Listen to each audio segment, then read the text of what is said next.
আমি কখনো একটা পারফেক্টলি ভ্লগ ভিডিও মেক করতে পারি না। আমার মনে হয় রাস্তাঘাটে ফোন বের করলে দেখবো যে আমি আছি বাট আমার হাতে ফোন নাই। তার উপর ক্যামেরাটা হুটহাট করে এদিক সেদিক ধরতে কেমন যেন awkward ফিল হয়। মনে হয় যে কে কি মনে করবে? ভাবতেছে হয়তো তার ভিডিও করতেছি।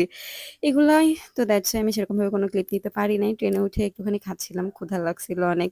যেহেতু অনেক সকালে ট্রেন ছিল। তো এরপরে আমি একটুখানি ঘুমাই। ঘুম থেকে উঠে দেখি আমি অলমোস্ট ৯টার কাছাকাছি। আমি যমুনা সেতুতে একটা ক্লিপ নিতে চাচ্ছিলাম, সেটাও নিতে পারি নাই আনফরচুনেটলি ঘুমের কারণে। তো যেহেতু সারারাত ঘুমাই নাই, দ্যাটস ওয়াই তো ঘুমাইছি। আবার ভাইবো না কেউ যে জার্নিতে মানুষ কিভাবে এত ঘুমায়। তো এই কারণে আর এত শীত করতেছিল, মানে আমার প্রচন্ড শীত করতেছিল। দেখো ট্রেনের অর্ধেক মানুষ নেমে চলে গেছে। আমি ঘুম থেকে উঠে দেখি। তো এই কারণে আমি কি করছিলাম যে পরে আমার কাছে কোনো শাল ছিল না। তো আমি একটা ওড়না বের করছিলাম ব্যাগ থেকে দেন গায়ে দিয়ে ঘুমাইছিলাম। আর বাচ্চা-কাচ্চার কান্না ফ্রি সময় একটু বুঝছো? মানে চাইলেও ঘুমানো যায় না ওইভাবে অ্যাকচুয়ালি ট্রেনে। তো আমি একটু চুল আঁচড়াই নিলাম কারণ এখানে শীত বাট বাইরে প্রচুর গরম। তো আমার ব্যাগগুলো অনেক কষ্ট করে নামাইলাম। দেন বাবা আসছিল আমাকে নিতে। এই তো সিএনজিতে করে বাড়ির দিকে যাইতেছি। নাটোর স্টেশন থেকে আমাদের বাড়িতে যেতে মোটামুটি তো ৪০-৫০ মিনিট লাগেই।